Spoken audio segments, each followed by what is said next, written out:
Hey, everybody, welcome back to another episode of X Talking Ish with your boy X. Hey boy, Ish. You already know what to do. If you are on Facebook, please make sure you go ahead and like and share this broadcast. If you are, of course, on our page, you can go ahead and please like and share this show and hopefully not knock over things like your boy Ish is doing over there. And if you are on YouTube, please make sure you go ahead and hit that subscribe button on YouTube. And for shows like this in the future, please make sure you go ahead and hit that notification bell in the corner for shows like this. Ding. There you go, Ish. I was waiting on it. I appreciate that. Alrighty, then. If you are on Twitter, please go ahead and check us out on Periscope, on Twitter, at XtalknIsh. Because, you know, the young folks love them some Twitter. Alrighty, then. And do they? Do the young folks still use Twitter? Of course. Who doesn't use Twitter? Everybody uses Twitter. Wow. Alrighty, then. Let's get really into the nitty gritty of things. It is not just another great episode of X Talking Ish, but it is the midway point of the NFL season. Ish, we say this every year on this show. The NFL season goes by fast, but it also goes by slow at the same time. It seems like we've been doing this show just for a couple weeks, and we already 9 weeks into the NFL season.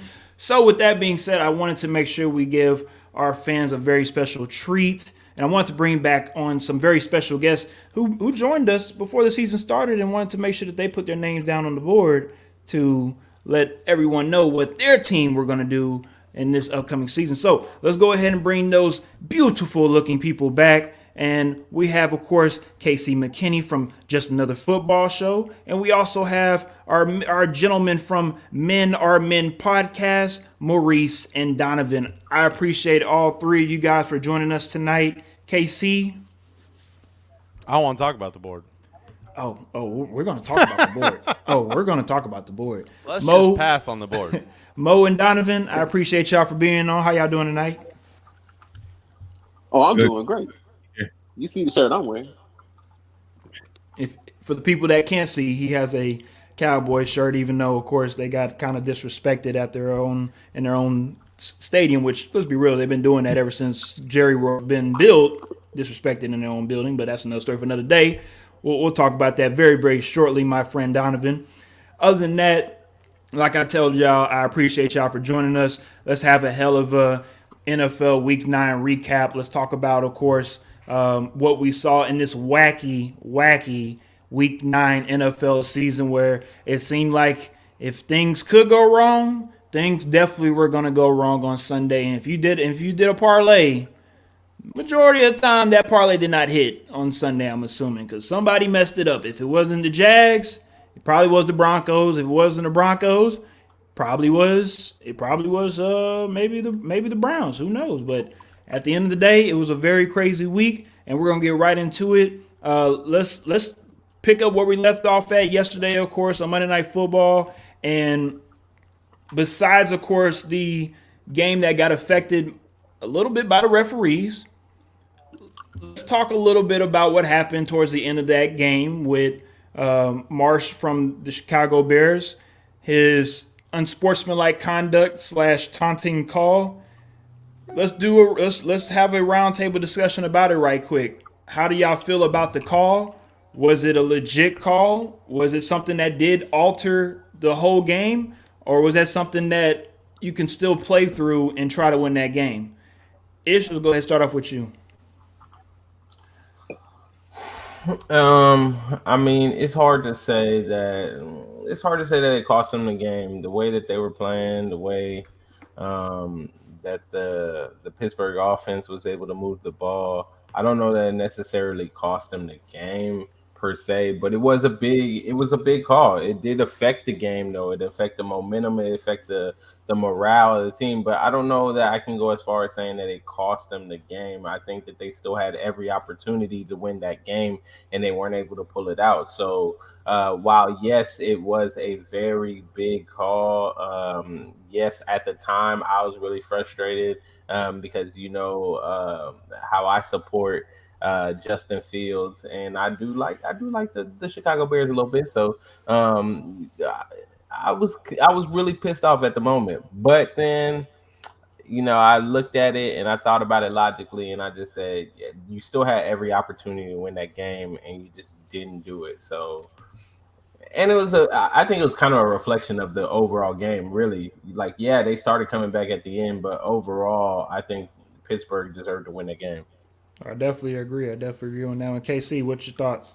Man, it's tough to say that like a single call wins a game. I hate that. We've seen it everywhere from like that the Saints playoff game to whatever. But I mean, these calls got to stop, man. Like we saw literally just. I mean, we've seen a bunch of them, but I was in attendance, Chiefs Giants, just a week ago, and same thing. You know, there was a drive down, a great run. The running back literally just gives the first down and they flag him for it, and that run's gone. I mean, as a Chiefs fan, I'm all for it, but ultimately that's a terrible call. It killed that drive, and they probably should have won that game. So I don't know what is going on here. The NFL needs to like get the MLB off of their panties or whatever is going on. But they need to just get the right call. There's no reason someone in New York can't look at these things and go, hey, that's not right. Let's fix it right now. Let's just get it right. Because getting it right is the right thing to do. Yes. Now, before I hand it off to Mo and Donavon, I want to say this, too, because a lot of people brought this up. In the same game, you had the Pittsburgh Steelers get a fumble recovery and running all the way down to the end zone and celebrate with 25 different players, and there's no flag on that. So are we picking and choosing when we throwing these taunting calls? The same with also throwing flags for roughing the passer. We saw a couple of plays where Justin Fields got, hit a couple of good times where we just saw on Sunday, me being a Titans fan, I saw Tannehill took a couple of hits that maybe weren't roughing the passer calls, right? But because of force and the way that the ref is judging, every ref is different, right? So just because one ref is going to throw it one way doesn't mean every ref is going to throw it the same way. Morrice, what are your thoughts on this?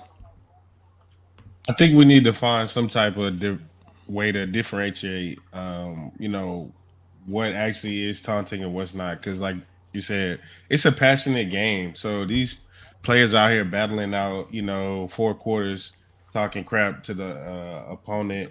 And, they got a beef going. So, like, you make a good play, you a defensive player, you make a game time play like that, you're going to be excited. So I think they kind of just need to maybe overlook and make a final rule on what exactly is taunting.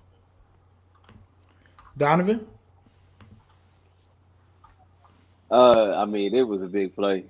It was a big play, man. I think it's one of those things where if we created the rules, like us, just regular folk, we wouldn't give a F. Like, we wouldn't care. We'll be like, okay, he did it. He looked at you for a few seconds. He stared you down because he made a big play. He had a moment. But everybody who plays sports know you just had a selfish-ass moment when you do that because they was coming. That was a drive that was stopped. You made a big play on defense. You had about, 4 minutes left in the game. Your offense about to come back. You got a rookie quarterback who was starting to feel it finally after struggling. And you have a me moment because you made a play and you wanted all the cameras on you on Monday Night Football. And it cost you.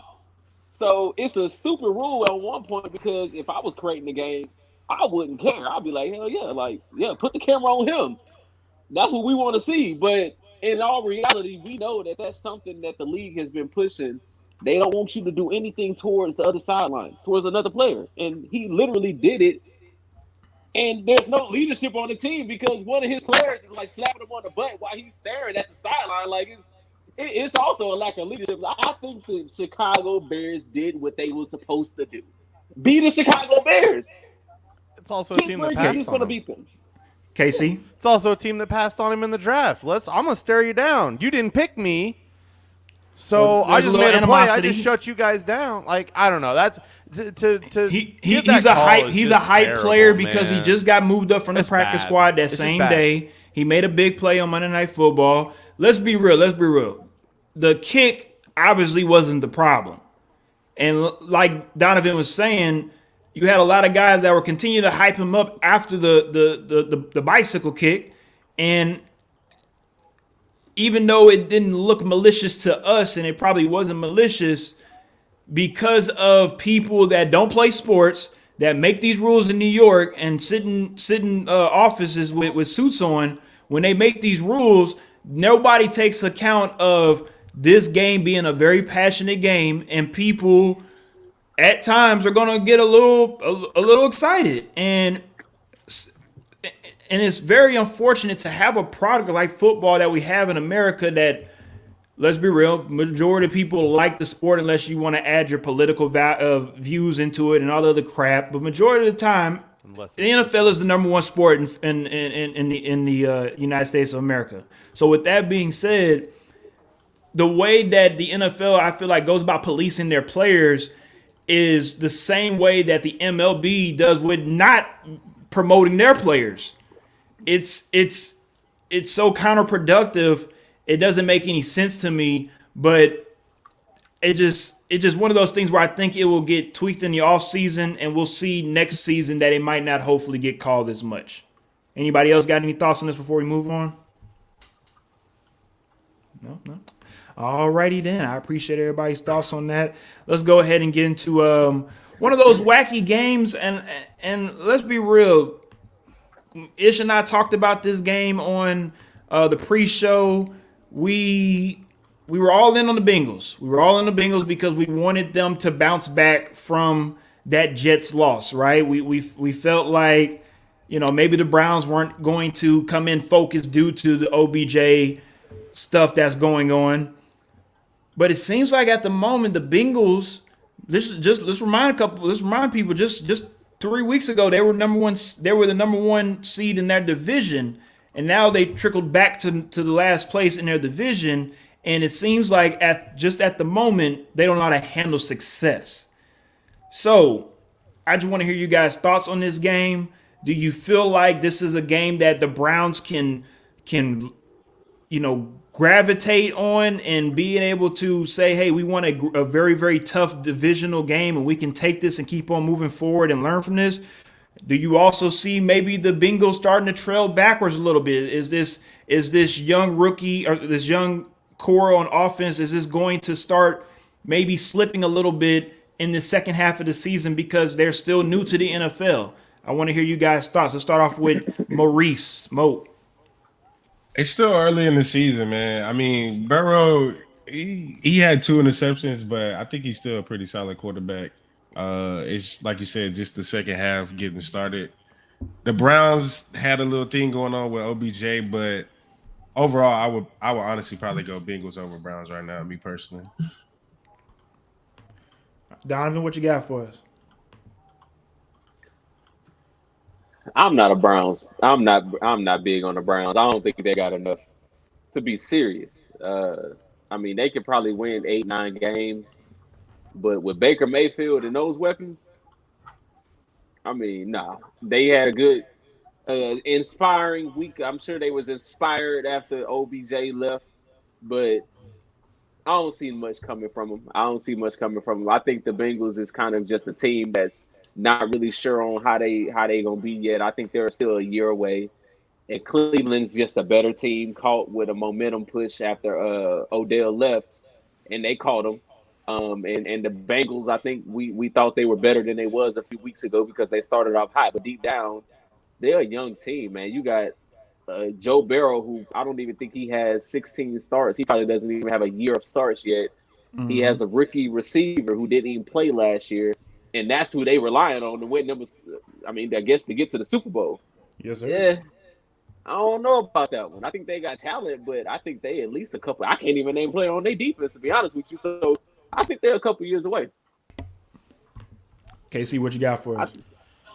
Man, here's the thing. Like this, I'm not buying really either of these teams. Is the thing. I mean, you look at the Cincinnati Bengals schedule. Like the teams they've beat. That Ravens game's a little inexplicable, but I'm not buying the Ravens either. They've had a handful of games that they should have lost, including one to the Chiefs. It's very true. Yeah, I mean they took a 66-yarder to beat the Lions. So I just this Ravens team, they're winning games, and that's what it takes. This isn't college football. I've said that a million times. You ain't got to win them pretty. You just have to win them. But it's not great. You beat the Jags, the Steelers, I guess, maybe is a quality win, the Lions, the Vikings. I don't look at any of these as great, but look at this. The Browns, OBJ's out the door, and we're rolling again. Yeah.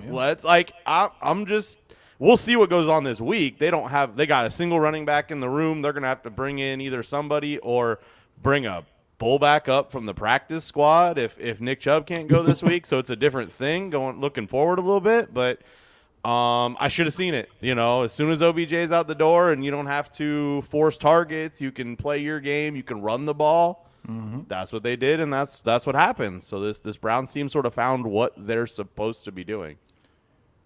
Now, Ish, we talked about this plenty of times on XtalknIsh when it comes to the Browns playing a lot better once they're able to play without OBJ, and it seems like it happened again, and it seems like, of course, when it happens one time, hey, it's a fluke. If it happens, 2 or 3 more times, it seems like it's not a coinky ding. It seems like it's real. So, Ish, I know you definitely checked out that game. How do you feel about the Browns moving forward more than anything to me? I mean, really, I've always been high on the Browns, especially when they got the two-headed monster in the backfield, because I feel like they're built for the playoffs, right? We always talk about when it comes to playoff time, it's physical football time, right? It's the team that can run the ball, the team that can stop the run, who's going to physically impose their will on the other team.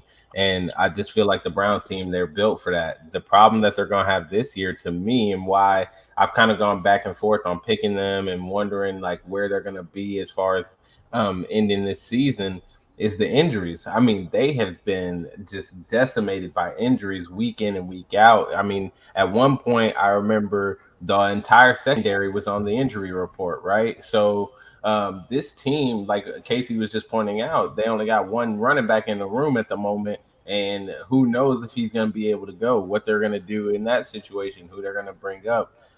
So it's all about whether or not they're going to be healthy. Are they going to be healthy at the right time coming towards the end of the season, on the second half of the season? Are we going to see people start to get healthy? Are we going to see them, get to a place where they're going to get their guys back and be able to, get moving?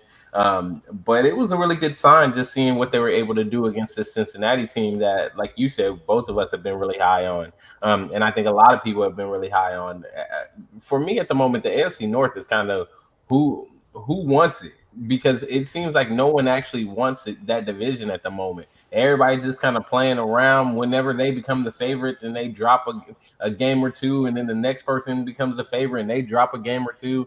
And it's just like no one wants to be the champion of the AFC North at the moment. So whoever wants it in the second half, I guess they're going to claim it, and we're going to have to wait and see. But, yeah, it's very interesting coming down to the second half of the season.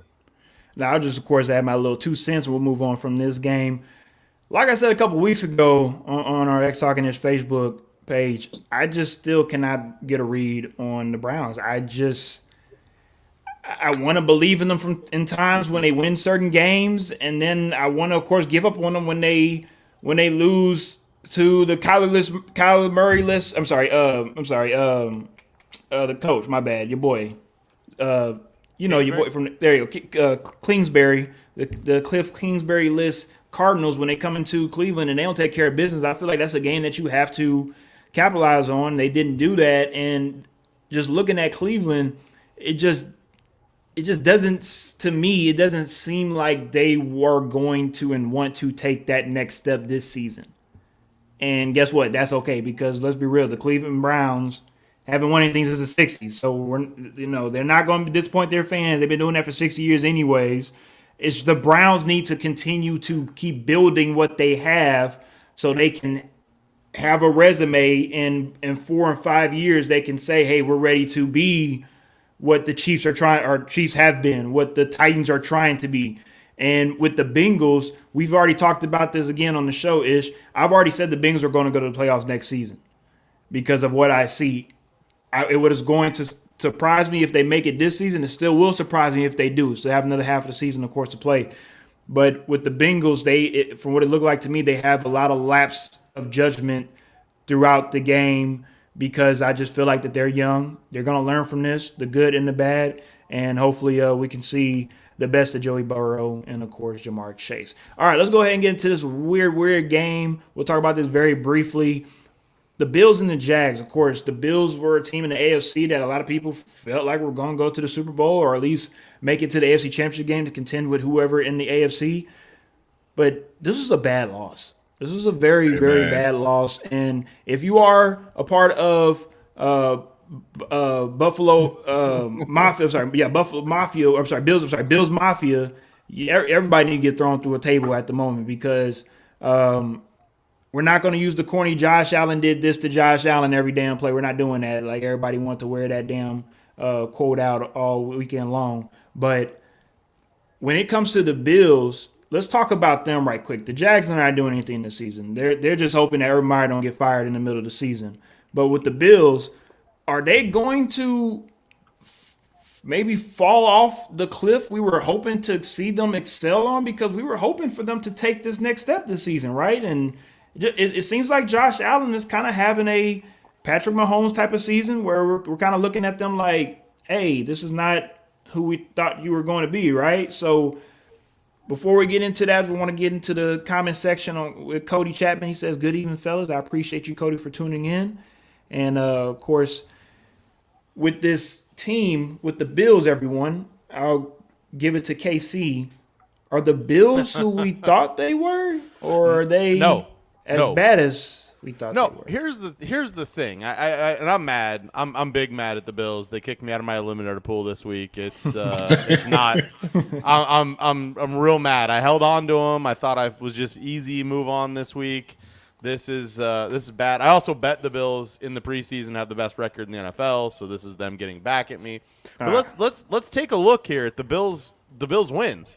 They've beat the Dolphins, Washington, the Texans, the Chiefs. I'm sorry, that's not a quality win, and the Dolphins. They don't have a quality win this season, and they've lost to the Steelers, Titans, and Jags. All of a sudden, that week one game that everyone went, well, that's sort of the weirdest one of the season. The Bills losing to the Steelers was crazy. And now you look at it and go, well, maybe it wasn't. Exactly. Maybe that's actually just how it goes. And this Bills team isn't as good as everyone thought they were. I don't know. I don't feel good about this. You know, I looked at the Bills' schedule and thought they had it set. But, I mean, they have the Saints, Patriots, Bucks. They got the Pats twice. Tell me the Pats don't beat them once. Like, oh yeah, they definitely could split that. I don't. This Bills team's in trouble. I would still sort of think that maybe they win this division, but they're only a half game up right now. If the Pats beat them once, it's just going out. I don't know. Pats are gonna have the easier schedule. I don't know. I'm not all in on this Bills team like I was in the preseason. Yeah. Who wants to take it? Nah, I feel the same. I'm looking at the schedule right now, and it doesn't look promising. I mean, they play the Jets twice. But they also do play the Patriots twice, which is going to be a huge factor. And tell me they don't lose to the Colts. Yeah, that's a questionable game too, as well. Yeah, they gonna have to show me something in that Colts game because you said Dolphins. They whooping these teams 35-0. Yeah, they say have some type of vendetta against the Dolphins. They be putting 50 piece up on the Dolphins. They put 40-0 on the like they not just they doing things that they NFL shut out the two worst teams in the league. NFL teams. But you usually don't shut out. Even my Cowboys had to get a couple touchdowns at the end. They was whooping these teams and they lose against the Jags. Like, come on. So, but again, the Jags aren't a horrible team. They have some NFL course caliber players. They just can't get right. That's just what it is. Nah, yeah. That Colts Jags game are a is bad gonna team, be man. big for them. Yeah, Jags are a bad team. Buffalo was supposed to be That's better than this. When you look at Buffalo's schedule, they're supposed to be better than this. Cody they've only says lost 3. Cody says Broncos shut out the Cowboys most of the ahead. game. That was more impressive with, of course, nice little winky face at the end. I mean, they lost to the. Did anybody think they was gonna lose to the Steelers before the season started? Like, really? Nope. With old Ben limping around like, come on, man. Nah. Hey, that's why we play the game, baby. That's why we play the game. That's true. Yeah. Truth. Ish, I see you smiling over there. I know you want to say a little something about this game. I mean, Oh, you're a Pittsburgh fan. My bad. all this talk about the Bills and the disappointment of the Bills and everything. I just feel disrespected by my man Urban Meyer and Trevor Lawrence. Here we go. I mean, the London Lord. Jaguars Here we came go. in the clutch once again. I mean, outside of London, they didn't even have to go to London to beat Here the we Bills. go. Oh my But they God. beat the Bills in the States. So I want to hear you talking about it again, X, because you're always talking down on the Jags. Because they are horrible. For weeks. The Jags are the sleeping giants of the league. And I mean, my goodness. This is the same man that wants to make Danny One Hand t-shirts. Do not take this man seriously, okay? Just let this man talk. No, we're not doing that on the show. One hand. Just wait, man. We're not doing this on the One show. hand Danny Dimes No. t-shirt. I was in the process of editing them before the show started, but I wasn't able to complete them. But Please don't complete it. believe me, one hand Danny Dime t-shirts are on their way. Okay, folks. I know a lot What's of people Trevor are Lawrence waiting stats for them. again? How many yards did he throw? It doesn't matter. He won the game. It doesn't matter. It does not matter. Wait. But when Jameis throw for 5 touchdowns, when Jameis throw for 5 touchdowns and only 150 yards, is a problem though. But it don't matter though. Last time I checked, Jameis Winston is not playing. I'm just asking though. I'm just repeating what you said. Jameis Winston is not playing for the Saints anymore. That's fine. Let's stay with the current topic at hand. I'm just asking. Undefeated against the Bills, Trevor Lawrence and Urban Meyer. Okay, go ahead. All right, let's go ahead and move on from this game. Let's actually stay in that AFC East division because it seemed like Mr. Belichick, with his fabulous wardrobe coming into the pregame, anytime you see Bill Belichick with the cutoff hoodie, he means business. And it seemed like he had Sam Darnold out there seeing ghosts once again. And it seems like the Patriots are getting this crap together once again, and they're only about a half game back from the Buffalo Bills at the moment in the division. And at one point in time, I'll tell myself this, I thought they were out there for dead. I didn't believe in the Patriots. But are the Patriots going to do the Patriots thing? And are they really about to make a run for the playoffs? And are they really going to have a top 4 seed in the AFC? Because if this happens, I'm going to be honest with all y'all. We're going to have to seriously give it up to both Tom Brady and Bill Belichick. Because obviously both of them are that damn good. You got to respect both of them for what they were able to accomplish. They just couldn't keep that 20 years of button heads. They couldn't just keep that going. And it's understandable. You got to move on from relationships. And that's what they did. But as we saw with Brady win a Super Bowl last season, and with Belichick being able to, let's be real, he had a mulligan season last season, and this season is his comeback season. And he's making a hell of a great opportunity for it. They are 5-4 at the moment.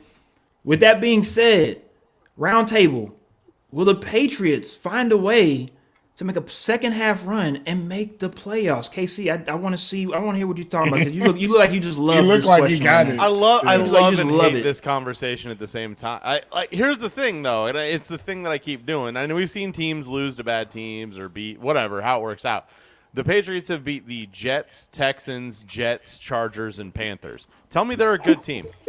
This is very true. No, this is very true. But I mean, they have absolutely. They played very close with the Cowboys. They had a very good chance to win that game. I sweated that one out. I had a chance to lose some money on that game. Mm-hmm. They played real close with the Bucs. A lot closer than any of us really anticipated that game was going to be. But ultimately, they lost those games to good teams. I mean, looking at their schedule, they ain't got a lot of good teams left on them, but. I mean, I expect X. Your Titans should beat them. The Bills should beat them twice.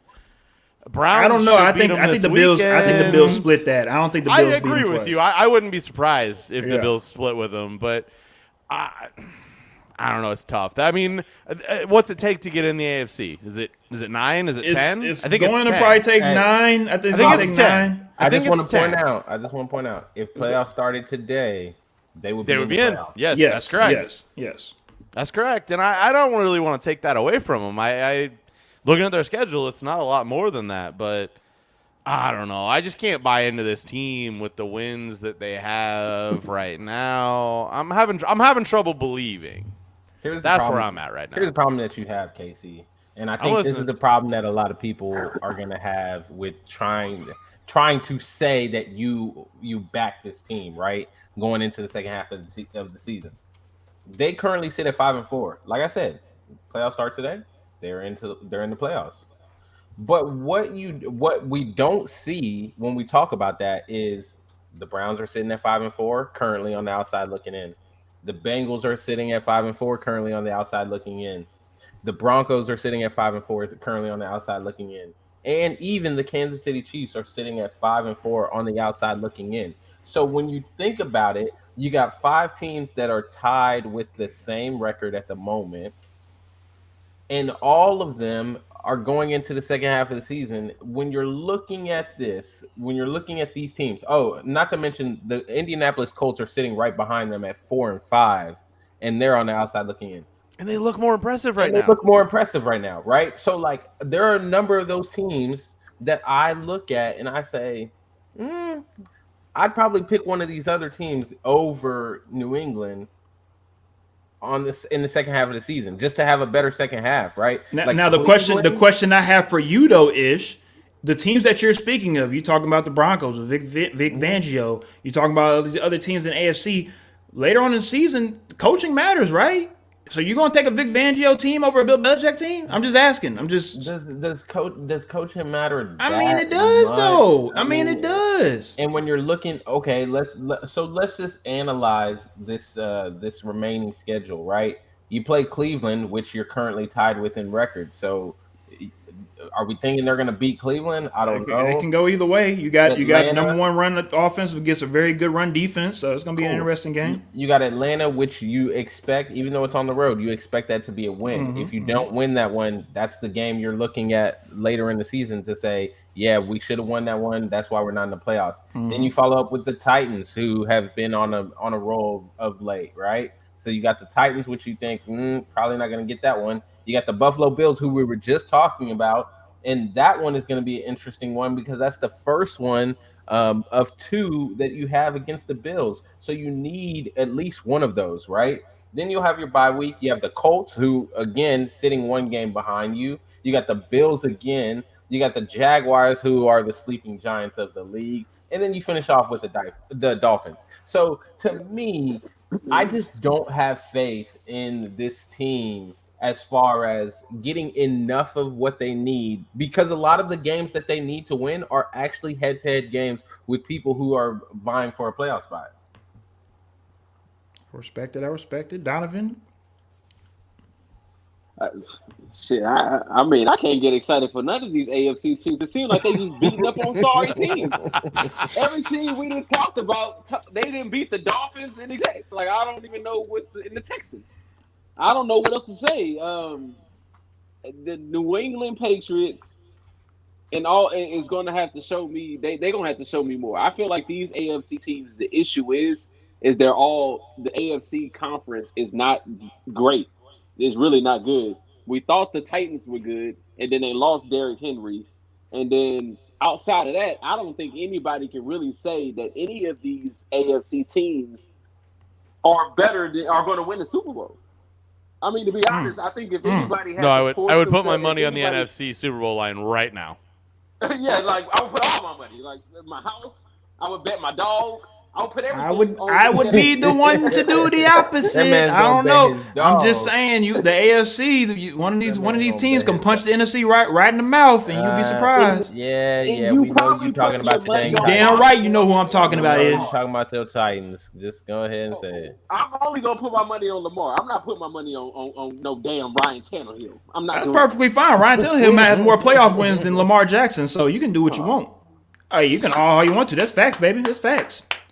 All righty then, we're gonna move on from facts because that's what I like speaking. Besides, if Mo wants to say a little something before we move on, Mo, you got a little something for us? Damn.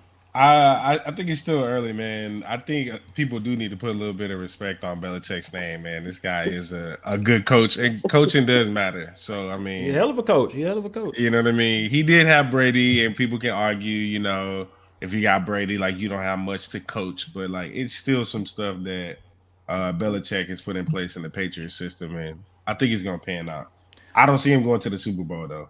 I will say that. I got you. He may mess around and do it. They may sneak some wins in, like I said, the Bills. Outside of that, I mean, Jaguars, Dolphins. That's about it.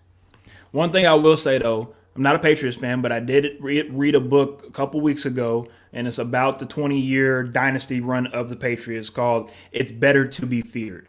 The reason why I'm listening to that book because I'm at work and I want to, listen to a little something from time to time, and I wanted to really hear from another point of view's perspective of what was going on in New England, besides, of course, hearing it from ESPN or Fox, and being able to listen to that book. It makes so much sense why Belichick and Tom Brady are who they are. They are competitors. They are pretty much the same type of people. But the reason why Brady is so good and has been so good for so long is because Belichick is probably one of, if not the greatest defensive coaches ever. And Belichick threw everything at him during practice. So when the game came, it was easy for Brady. And they did this on purpose for 20 years straight, and they were able to, of course, get 6 Super Bowls out of it. And I just feel like that dynasty was, of course, going to come to an end sooner or later. It was a great run. But overall, those two guys, you can't tell the NFL without those two. And we've been, we sometimes, of course, I think get a little, let's be real, a little not bored, but kind of like, all right, Brady, it's time to move on. It's time for somebody else to get some Super Bowls, right? But we just really got to sit back and appreciate what we're watching, because we could tell our grandkids, hey, man, this dude Brady, has 7. There's going to be somebody that's going to be better after Brady, but at the moment, he's that dude. And I ain't talking about the kid. Y'all know who I'm talking about. Talking about that Chiefs, and we're going to speak a little bit about Shots fired. The Packers and the Chiefs. It's not really shots. It's just, bruh, he just what I do when it comes down to when it matters, they can't win. But during the regular season, when our team winning, then he's all happy and happy-go-lucky and want to say all First this of all, stuff about the Titans. ain't nobody worried about the regular season. I've already said this millions of times. You obviously not listening. You're not listening. Say what you got to say about the Chiefs now. I ain't got to say nothing. You better hope they don't make the playoffs and beat on your Titans again. I just hope you score more than 13 points in the playoffs. Oh, Okay. I'm just saying. All right, let's talk a little bit about this Chiefs and Packers game. You better hope they don't make the playoffs. Okay. They won't. They will not. The Patriots will before y'all. Nah, but bro, let's get a little bit into this game. With y'all old running back in the backfield. Anyways, don't worry. APP is gonna run over y'all asses, so we'll see what happens. All right, let's finish this up. The Packers and the Chiefs. The Packers, of course, play without Aaron Rodgers due to, of course, COVID-19 protocol, and of course, Jordan Love's first start. And it looked like KC and G-High Field definitely put Jordan Love's mother and his girlfriend in a very, very, very beautiful scenic area. It looked like the same seats that I was sitting at when I went to KC. Hey, all I can say is ticket prices dropped before that game. He could have bought him better tickets. I watched tickets prices. I'll be honest with you. I don't think it's on Jordan Love. I I blame the Packers organization on that one. I blame the Packers. That's on them. But anyways, to finish this up, final score, of course, was 7-13. The Chiefs comes out of that ugly ass game with a win, the same way they did last week against the Giants. So I'm going to, of course, I'm not going to keep the elephant, in front of us. I got to point out the elephant in KC. I need help from you. You my guy. I'm not trying to get on the Chiefs. I just want to know what's going on with this Chiefs team, because it just does not look like they will be able to just flip on this imaginary switch and just get everything rocking and rolling. But what do you feel? No, man, everyone keeps bringing up that switch that they can flip, and I don't know. I'm not buying it.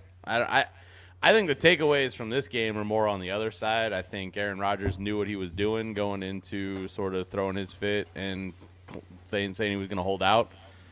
The Packers knew that they did not have a quarterback if Jordan Love was their guy. That's the main takeaway from this game. Jordan Love is not good, and the Packers need to do everything they can to keep him around. Well, do you think we can really judge him off of just one game against a pretty decent, dude can't defense handle pressure from a terrible. No. In what this world game, is a good defense? I'm not. Hold on. I'm saying this was a defense that was amped up to prove themselves because they've been playing very, very bad this whole season. Every week up until now, this defense has been terrible. You've talked about how bad this defense exactly. is. Yes. And they are, and they're not good. I mean, yeah, they move Chris Jones back to where he needs to be and all these happy things. But, and Melvin Ingram got some pressures. That's a big deal. But ultimately, this team, he just couldn't handle the pressures. Every time he was pressured, he couldn't handle it. And if that's the secret recipe to beating Jordan Love, that's a problem. As far as the Chiefs go, man, I don't know what the deal is. Like, this is Niggas suck. I don't know. Like, I got nothing for you. Like, Patrick Mahomes is immediately scrambling out of the pocket when he doesn't have to. Like, he needs to maybe stand there for a minute. These are all things that worked in a previous life. Like, in previous seasons, he was able to snap the ball, get out of the pocket, make the throw, and work. And it's not working now. I literally stood behind. I was in the lower level, watched that Giants game, and that guy did not stand in the pocket for any extended period of time. He was immediately out. No one's open, and bad things happen. I mean, he's made some really, really terrible decisions that take the sack or whatever it is. Rather than that, this team's turning the ball over terrible. If you look at their offensive stats, they're not terrible. This team still is a good offense. But turn the ball over. They turn the ball over. They drive down 50 or 60 yards and turn the ball over. Yeah. And that's not – you don't win games that way. This team's second to last going into last week in turnovers. You ain't winning games that way. If that's the switch that they can flip, I mean, I watched this game. It's PTSD watching these games. Guy gets tackled, and it's just like, oh, please don't drop the ball. Please don't drop the ball. Please don't tip the ball and let someone else catch it. Like, it's a mess. But I don't feel good about this team. Ish, what do you wish? They lost to some good teams. They lost some bad teams. I don't know what to tell you. What are my thoughts? Once again, I told you it's a week by week basis, man. Like, I'm not getting too high, I'm not getting too low on this. The thing about the Chiefs that I think people have forgotten or people are overlooking is even back when they were this unstoppable offense, or so we would say, this unstoppable offense. They always found a way. They weren't always up in these games. They weren't always, leading all these teams going into these games. There were plenty of games where they had to come back from, multiple scores in order to win. And the nature, or what you should take away from that, is they're a team that finds a way to win some of these games, right? And that's the magic that I think is missing at the moment. Before they could put themselves in holes and find a way to win the game, still, create the magic to win the game. Even the Super Bowl against the 49ers, they were down, they found a way to win it. They had the big play, right? So for me, it's a week by week basis. You got to take it one game at a time, play who's in front of you, do what you need to do to win the game. I don't care if it looks good. I don't care if it's ugly. All I care is that they're winning these games. Because when you get to the playoffs, again, you just got to win these games. Now, this offense, what can we say about this offense? Let me just say it plain and simple. Patrick Mahomes got a big head. He thought he got his contract, got paid his money. All these things that were working in the past, you were throwing no look. You were, just throwing it over everybody else's head. You thought you were going to keep doing that. The defense said, okay, we're done with that. You know what? We're tired. We're sorry. We're not going to let you do that. And now, instead of him just throwing it short, like he says in his press conferences he's going to do, or he's going to take, he doesn't want to do it, okay? He wants to still throw no-look passes. He still wants to throw it 50 yards down the field. He doesn't care if there's 4 or 5 people back there. He still wants to do it. And that's the problem. Like, honestly, I have told you week in and week out, the man is still throwing into double coverage when no one else in the stadium would ever throw the ball. He's like, hey, man, it worked before. Let me try it again. And then he throws Tyreek Hill down there. Everybody's surprised. Yeah, like, why are we surprised that he's throwing these interceptions when you clearly can see the throw is a bad throw? Like, he is doing it over and over again. That's what's going to happen. They're going to keep throwing picks until he finally does what he says he's going to do and take what the defense gives him, because it's there. The underneath stuff is there. The short things are there. There are people that are open. Travis Kelce was open a couple times this week, and he missed them. Why? Because he's doing all of these random run out of the pocket things. He want to throw the ball to Tyreek Hill every single time. Like, if it's third down, if I'm a defense, I put all my people on Tyreek Hill. I'm not covering anyone else on the field. Just cover Tyreek Hill because he throws it to him every third down. Cody says, I think a lot of it is that defense coordinators have figured out how to stop or stifle that offense, and they haven't figured out how to adjust accordingly. I agree partially, Cody. Yes, I definitely agree with that. But I just feel like this is just who the Chiefs are. It reminds me of the Warriors. The Rockets. The Houston Rockets with James Harden. You live by the three, you die by the three, and the Rockets, of course, die by the three more than they live when it comes to compared to the Warriors when they were actually able to capitalize on the 3-win championships. The Chiefs did it one time. They felt like, hey, we can win this way consistently. But when you have never been technically sound and the things that you are used to doing is something that's so unorthodox in the first place, it's hard for somebody to tell Patrick Mahomes, hey, go back to the fundamentals because you never established the fundamentals. So the question I have, I'm sorry, Mo and Donovan, I'm gonna give the mic to y'all very, very shortly. But the question I have to my Chiefs fans, soon. we definitely are very shortly. But the question I have for my Chief fans is, does he have to go to a Manning Passing Academy in off season? Does he have to go to Jordan Palmer? Does he have to? I'm asking. No, I'm serious. No, stop that. I'm serious. Peyton Manning has done it before. Tom Brady has readjusted his throwing motion before. Why we have to make it seem like Patrick Mahomes is just this guy that doesn't need any tweaking? Y'all got to stop with this. He's broken. He seriously needs to be fixed. So why can't he not go get fixed in off season? Needs to be fixed. Look at what he's doing this regular season. What are you talking about? You've been watching too much Ryan Tannehill or something. Okay, what is your all right. problem, bro? Okay, gotcha. Seriously. Okay. Y'all can keep on. You can keep on acting like that. This is not something that is seriously something wrong with what's going on with not just Patrick Mahomes but the whole offense. And if y'all don't want to address it, that's perfectly fine. I'm gonna let y'all just destroy yourselves Does going to like the Manning Passing Academy, just like where you sit down and he goes, hey, just sign somewhere that they play in a dome. Like, just do that. That's all you can do. Because if that motherfucker just threw ducks when he was playing outside, no, I don't want to hear it. First of all, even when he was with the Broncos and couldn't feel his fingers, he was still out here winning Super Bowls. He didn't win that championship. He was still there. The same way Trent Dilfer won the Super Bowl. The same way all these other bum quarterbacks won the Super Bowl. They were still a part of the team. And they contributed. You've been watching too much Ryan Tannehill. Stop. How the hell watch Ryan Tannehill when I'm watching film? I don't want to watch him turn around and carry the ball. The issue with the Kansas City Chiefs is they play in the damn AFC. And they know the AFC is soft.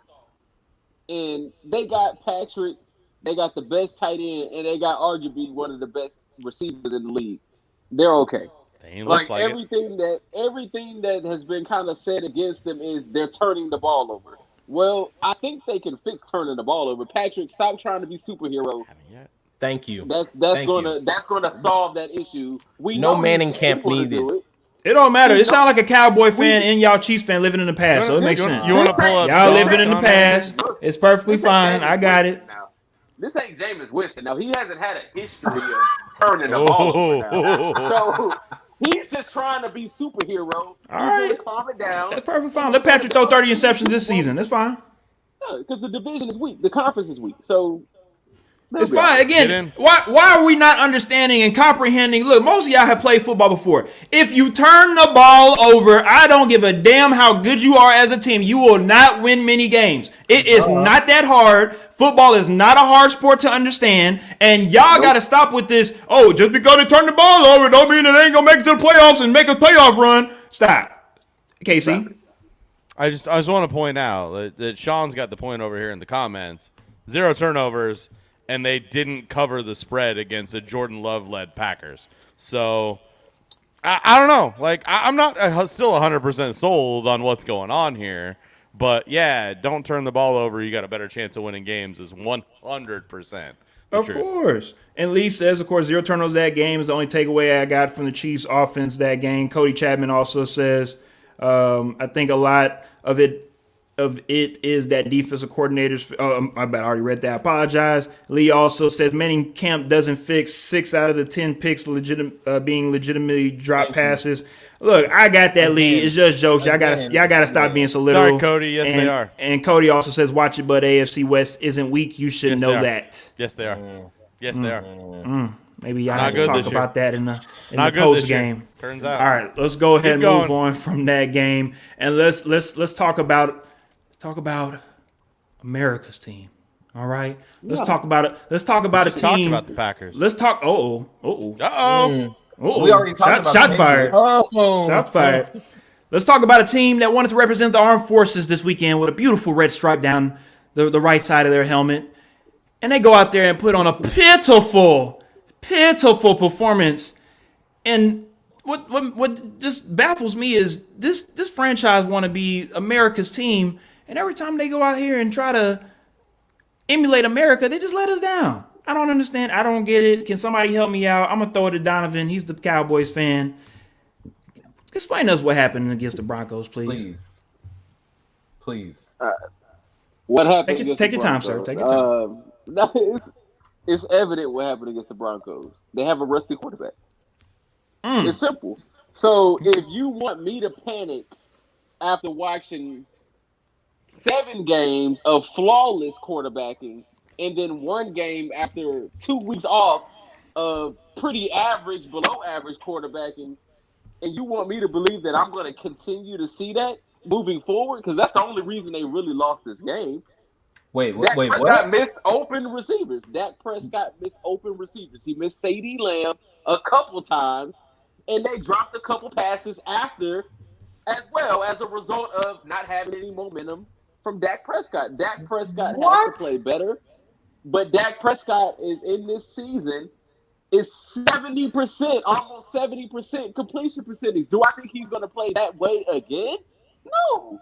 He had a bad game after 2 weeks off.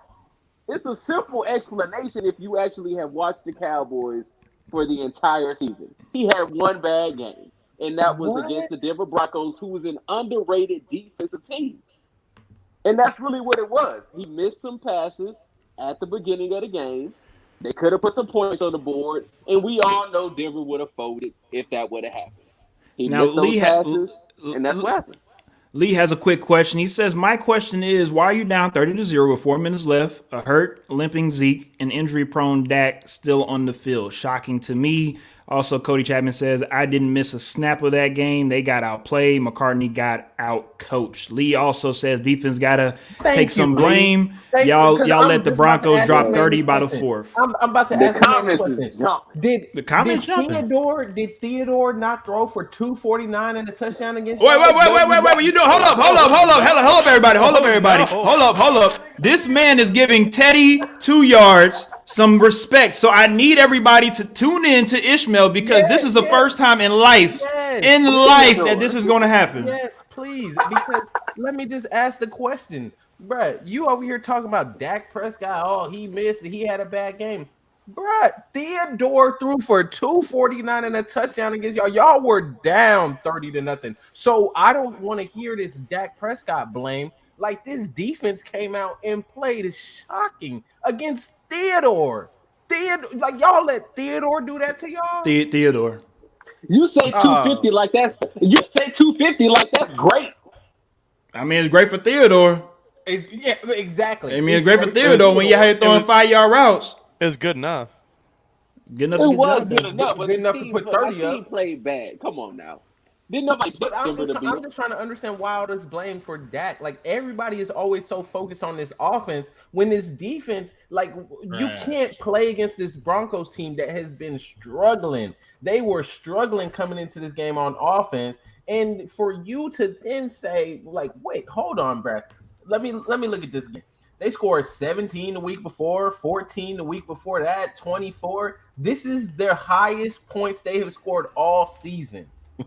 And for some reason, we're focusing on Dak Prescott in this offense. Like, at some point, does the defense not have to step up and play? Do they not have to, carry it the offense gonna carry you the whole time? Like, I mean, some people feel like Trayvon Diggs is gonna get an interception every game and just take care of defense. I'm just saying that's what count. That's the next Dion. Hey, that's the next Dion. That's what people feel like right now. We shutting down half of the field. This isn't a chance for you to add your little cowboy slander on, okay? I'm not adding nothing. Just speaking the truth, as always. Cody says our backup lineman outplayed your defensive line. Other than Parsons, they looked trash. We didn't have Tyron Smith. Don't forget we had Tyron Smith. It's all good. A lot of teams out here in the NFL ain't got starters right now. They ain't no excuse. Well, how many missing top 3 offensive left tackles in the league? Naturally, number 1. We missing Taylor Lewan for the Titans. Stop with that. Y'all gotta stop. Everybody get hurt. Everybody die, B. Grandpa in the background. That's why you got the grandpa in the backfield, right?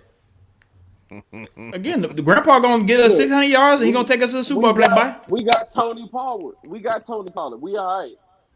So when Zeke is not playing good, we got Tony Pollard. We all right. Did y'all see Dak miss some open receivers? If he connected on those receivers, are we really having this discussion? Yeah, because y'all still would have lost. No, we wouldn't. It looked like Theodore still was going to put that on y'all. Theodore was in the zone. Theodore didn't have to throw for 240 yards. Yeah, because his team was up by 30. Because they controlled the ball for 41 minutes. Hey, that's called coaching right there, baby. That's scheme coming in. That's scheme right there for you. Y'all let Theodore do that to y'all. Like, I don't even want to hear it. It's at the end of the day. I was saying Cowboys to the Super Bowl. Then they went and let Theodore do that. Now I gotta read. Look, at the end of the day, Cowboys to the Super Bowl. Over under 12 wins. No, they got 12 wins. They play in the NFC. They play the NFC East. They're gonna have that division locked by Thanksgiving. We talked about 6 or 7 AFC teams. The Chiefs beat the other teams in the NFC East, guy. That's 12 wins easy. That's a walk in the park. I was just about to say, looking at the Cowboys' schedule, they're not playing nobody. They really never do. At the end of the day, the Cowboys are their own worst enemy, especially in the playoffs. So problem is they're gonna get a trash wild card team. Oh, as always, and they'll escape them by 3 points, and end up getting their ass rocked in the second round. We beat the Chargers. We beat the Patriots. Who's one of y'all? I'm waiting for a good win. They're gonna make it to the. Oh, still waiting. The Chargers right now. That's not that good of a win. No, the Eagles. Chargers are a half game up on the Chiefs, man. So which one of these AFC teams can beat the Cowboys? It's better than the Cowboys. The Titans. You got to run the gauntlet in the NFC to make the Super Browns. Bowl, man. Yeah, the Browns can beat the Cowboys. They wanted to. You don't get to play AFC teams in the NFC playoffs. That's they don't work like that. They don't work like that. AFC is weak. Y'all know. Yeah, agreed. We agreed on this earlier. Yeah, but at the end of the day, you still got to beat the Packers. You still got to beat. I mean, come on, you got to beat Bucks, lost. Packers, lost. You got to beat the Cardinals. Cardinals and Rams, lost. I mean, come on. But these are like y'all. Every team in the NFC, you can go 5 deep, and that will be the 5 best teams in the NFL. It doesn't matter. Like, why when Cowboys fans get challenged? You know who's not on that list? About something else. We can talk about all the best teams. You know who's not on that list right now? I love you, Cody. You know who's not on that list? The Denver Broncos. That's it. Yeah. Broncos are a bad team. They Bounce are. back. Everyone has a bad loss. Lots of teams have bad loss. Bills had a bad loss this week. Titans had a bad loss to the Jets. Yeah, like everyone can have a bad loss. We did. KC will not let me forget. Even when we do still go to the Super Bowl, like I predicted, he's still going to say I still lost to the Jets, and I'm okay with that because every team has that one weird loss in the regular season and still make it to the Super Bowl. Anyways, with that being said, I really want to, for a very brief second, just for, again, a brief second, talk about that organization here in Houston because we do have, only because we have a very special guest, Morrice, on, and that is his, unfortunately, that is his team. So let's talk about the 1-8 Houston Texans. Let's be real. Since week 1, things have changed very drastically for the Houston Texans and its fan base. How are you feeling right now, Mo? I'm feeling exactly like the ratings show. You know, we 1-8. It's not a good year, obviously. I projected 5-12 on the board. I might be able to get 2 more wins just because Tyrod came back, but honestly, it's not looking good for us, man. horrible season, and I'm curious to know what y'all think about even the Deshaun situation with us still holding him. Like, why are we even still dealing with this? Well, As an organization, is my question. Like, why are we even still dealing with this? Why I'm send sorry, this I guy haven't watched off, the do Texans. You said whatever? they record is Like what again? What's their record? 1-8, man. 1-8. Last in the division, of course, but I mean, first in your hearts. yeah. Never forget. Might be last in the division, but you'll always be first in Houston Texans' hearts. For sure. Like I said, I projected 5-12 on the board on the show. You're not gonna get that maybe 2. Maybe 2. Looks like Maybe Ish is 2. So very excited to talk about the basically Houston saying Texans. they're gonna go 4-4 at the end of this, basically. Wait, ain't that what it is? 4-4? I think happened. Like I said, maybe 2 Look at that more. schedule. As we got Xavier's team, the Titans. We got the Jets twice. Y'all did beat the No, we Jaguars. got Don't the forget Jets about twice. them Jags now. We do Yeah, have the that's Jags the win. one more time. That's true. That's Ain't the other let them potential tweet win. them. That's the looking other like a thing. good dub. Here's the thing, though. Let me paint a picture. Tell me there's not a football Sunday that you're watching, because no one's watching the Texans. Let's be honest. I mean, it may be- Unfortunately, we are watching the Texans, KC. Do not tell us what we are doing on our Sundays, Poor KC. you guys. But there's a world where I'm watching, and Jesus. the ticker rolls along, and somehow the Texans are winning a game. Like that, I just see that happening. A game that they're not supposed to win. I mean, I picked them to win this last week. I thought Tyrod's coming back. Tyrod is a game changer. He played well for this team. And this was just a garbage. It was a dumpster fire game. I mean, all around it was a garbage fire of a game. I mean, maybe they could beat the Jags again. Like I don't. That's it. And I'm not saying I think they will, They're not but beating the sleeping giants of the league. Are we being too harsh? Oh, Are we being too harsh? I'm starting to look at their schedule. And I don't think we're being harsh enough. They did lose to the Rams, the Cardinals, the Colts, the Patriots, and the Bills. Now, come on now. I mean, we looked did at play the some better. schedule. I mean, we played some. they tough lost. teams. They lost to the Tua-less Dolphins, though. Like, and Yeah. Tua's garbage. Jacoby Brissett, Dolphins.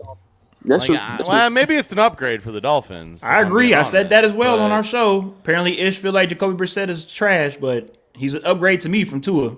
No, I mean it's week 1. Deshaun Watson's going to be playing for the Dolphins. That's where it's at. That's what's If going that on. I know you happens, asked. that's going to be some awkward stuff in that organization because If they can are get- if preaching. he can- They are preaching that Tua's their guy and they ain't looking elsewhere No. and all this other stuff. Tua But won't be there if when they we can, need if they can get all, if he can get all of his stuff settled, that's the problem. That's why none of this happened now. yes, They don't want to deal with a potential commissioner's exempt list. And they're not winning games, so why? Like, it doesn't Yeah, why matter. even try? Ultimately, it Why doesn't bother? matter. Well, I mean, you're going to trade that pick to the Texans, so ultimately, it really, really doesn't matter. But I do believe if we can get clearance by the end of this season that these lawsuits are going to get settled, we're just going to be done. They don't want Deshaun definitely doesn't want these to go any further than they are. So let's get it done, and they'll make that trade, and it's going to happen. And I do believe that week 1, the starting quarterback for the Miami Dolphins next season will be Deshaun Watson, and that changes some things because Changes a lot of things. he's still a good quarterback. Oh yeah. Oh, When yeah. you got Waddle, Well- and they gonna draft somebody else. That'll look good. That's a very interesting topic to segue into our mid-season recap at the moment. I love what you said, KC. That's something that we definitely will talk about more in the offseason once the offseason gets here. But if Deshaun goes to Miami, it definitely does shake up the AFC a little bit. All right. Besides us, of course, talking about week 9, we also, of course, want to speak a little bit about the mid-season MVPs, mid-season Rookie of the Year, Comeback Player of the Year, and also Coach of the mid-season. So we're going to, of course, have a quick roundtable, and then also we have one more topic before we end the night, and we will get up out of here for tonight on you guys. And with that being said, let's go with our first topic. Mid-season MVP. Let's start off with you, Donavon. How do you feel at the moment? Who is the mid-season MVP? That's a tough one. Who's the mid-season MVP? I think I'm gonna say Lamar. I'm gonna go with Lamar just because who is he really playing with?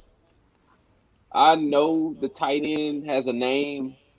I know Brown has a name now, But would they really have a name without Lamar Jackson? I don't think so. And with the injuries that they've had at the running back position, picking up a rapper off the street, they signed a rapper off the street and put him in their backfield and said, "Hey, run the ball 10 times for us a game, and you may score a couple times." Why? Because everybody's looking at who? Lamar Jackson. Don't make me go get my Lev Bell jersey. I got one. They picked up they just throwing anybody out there. They have an undersized top receiver. They have a tight end who is okay, but I don't think anybody says is Kelsey. And it's only really working because of one guy, and that's Lamar Jackson and the tradition that Baltimore Ravens have. It's kind of like the damn Pittsburgh Steelers, except they don't have Lamar Jackson. I think Lamar Jackson's the MVP. Is if you throw Lamar Jackson and put him on the bench, you're going to be like, come save the day. And he's going to come save the day because that's what he did last year, and he's going to keep doing that because they don't got nobody else. So I'm going to say it's Lamar Jackson. Mo, who you got for us? I'm going Tom Brady. Okay. Buccaneers 6-2 right now, looking solid. Looking at the rest of their schedule, they should definitely win more than 4 games to complete the season.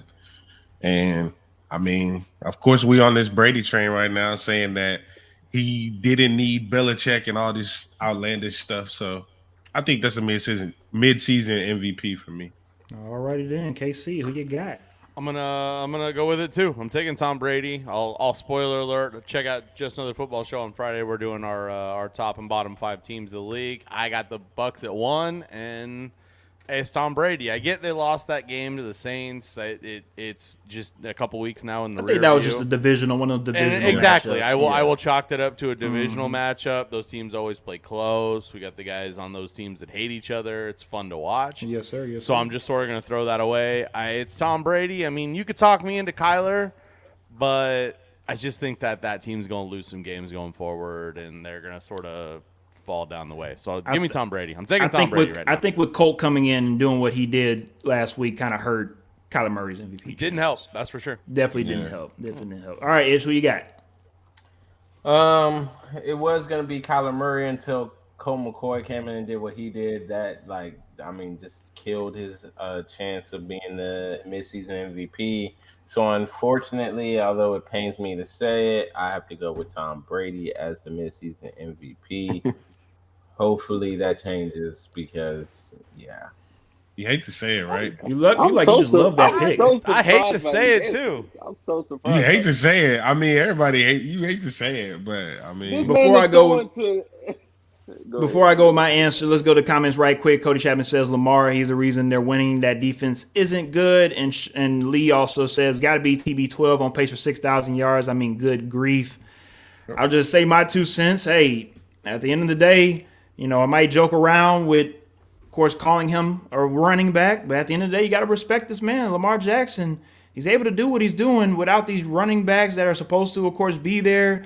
He didn't lose just his first, second, and third string. It seemed like he lost all the way up to the 5th string running back, and they're playing, like Donavon said, with guys literally off the street. You got to definitely put a little bit of respect on that. You also, of course, got to respect everybody coming at Lamar saying, hey, you can't consistently throw. That's something that I've said. He made some great throws on the way with that comeback against the Lions. Against the Lions. Of course, they were able to win that game on a 66-yard Justin Tucker kick. Overall, though, they wouldn't have this record if it wasn't for Lamar Jackson. So it's easy to say Tom Brady. I got it. A lot of yards. I got that. It's easy to say Kyler Murray. Some people, of course, were trying to put Derrick Henry in the mix before he got hurt. I wanted to point that out because I do really believe I would have been very ready to come onto this if that hadn't happened and say that we have to. It never happens. It's a quarterback award. Offensive Player of the Year is a non-quarterback award. That's I think Cooper he Kupp, would have by been the way. due. But Derrick Henry was the guy that maybe could have made that happen, and now it's just not. It sucks for that and for you and for the NFL in general. He was on pace to just do crazy things, but don't give the guy the ball that many times in a season.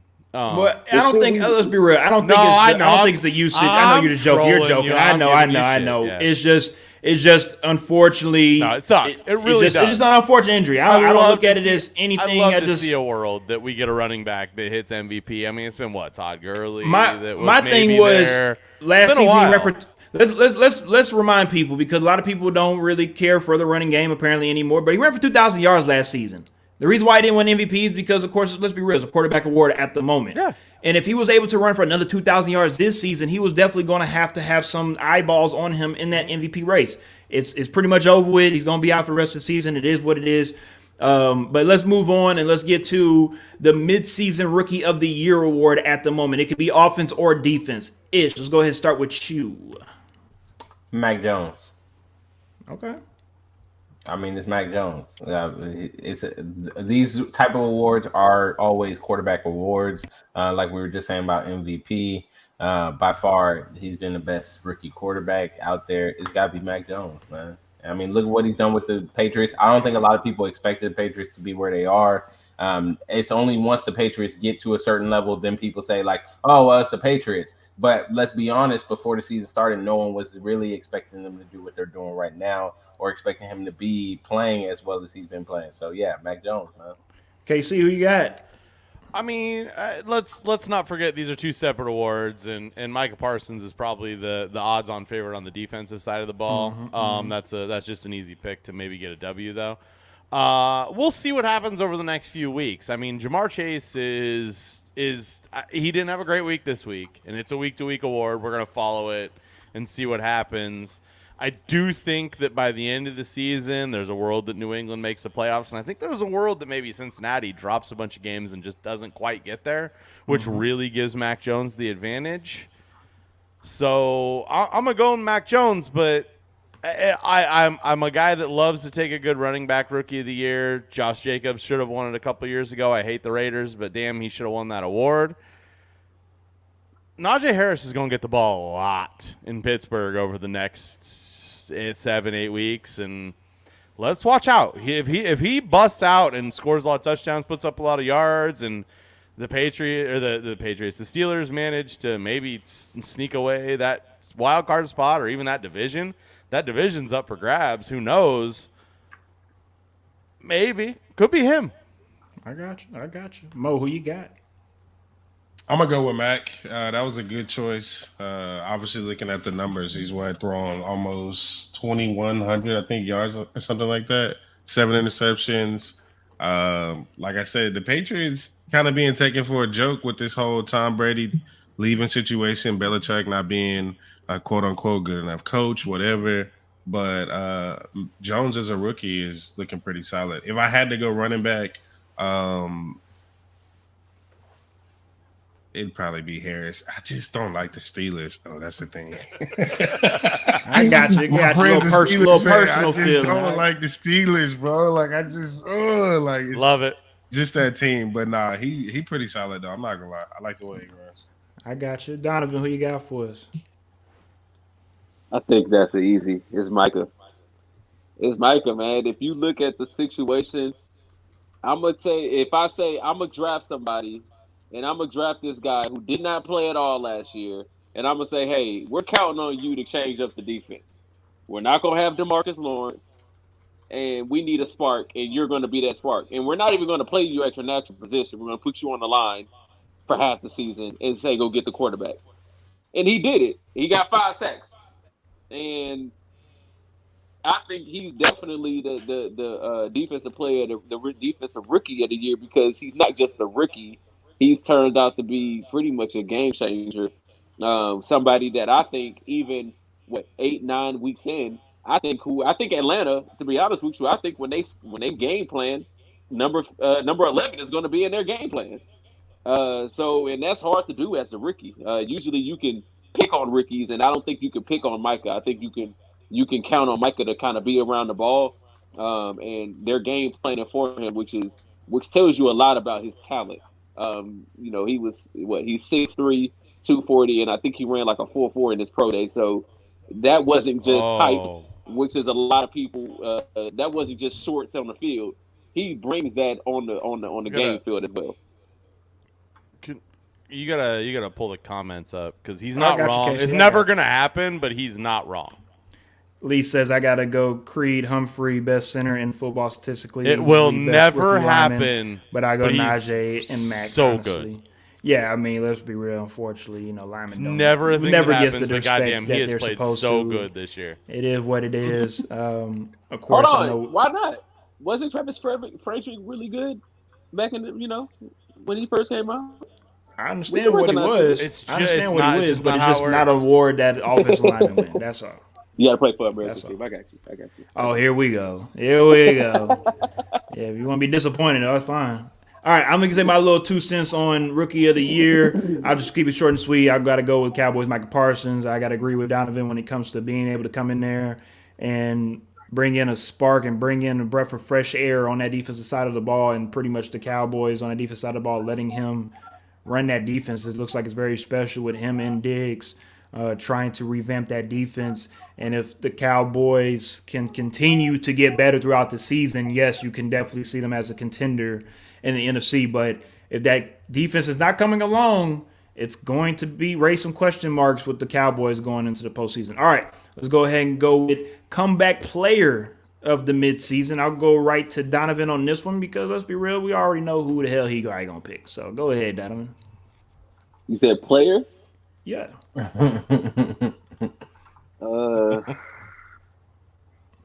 Guys, player to miss is. It's hard to pick Dak because he missed a couple games and he just came off a blooper. I'm gonna say it's hard to pick a player. It's hard to pick somebody other. I gotta stick with Lamar, man. They 6-2. How Lamar comeback player of the year though? Midseason. Hey, sometimes you gotta we go to the talk- bathroom, man. We talking about mostly guys that got hurt last season, missed all season, and coming back this season comeback. strong. Okay, I got you. Comeback, yeah. Comeback player. Okay. Oh yeah. Comeback player. Of course. Yeah, that's Dak. That's Dak we Prescott. know who he's gonna pick. That's Dak Prescott. I mean, it's not just comeback. It's also did he even practice in it? I don't even think he practiced. Did he practice in the offseason? He didn't play no offseason games. He didn't. He didn't do He nothing. didn't play any preseason, and he came off breaking his leg on national TV. I don't think any of us can really say what that may have done mentally. I know I can't. He's leading the NFL's America's team, $4 billion. Every game they play is on national TV. He's making how much? Can somebody tell me, is he making how much? Is it 30, 40? No, it's 75 million? 75 million this year alone. It's not half a billion. Yeah, it's not half. It's just 75 million. So yeah, and guess what? He just had one bad game, and it's 8 games in, and guess who's getting slammed? Dak Prescott. So he has pressure. You slamming him. So I'm going to say Dak Prescott is easy comeback player of the year. I mean, they probably already gave him the award, to be honest with you. Oh wow, that easy. All right, we'll see what happens. Got to finish out the season, but Mo, what you think? Comeback player of the mid-season.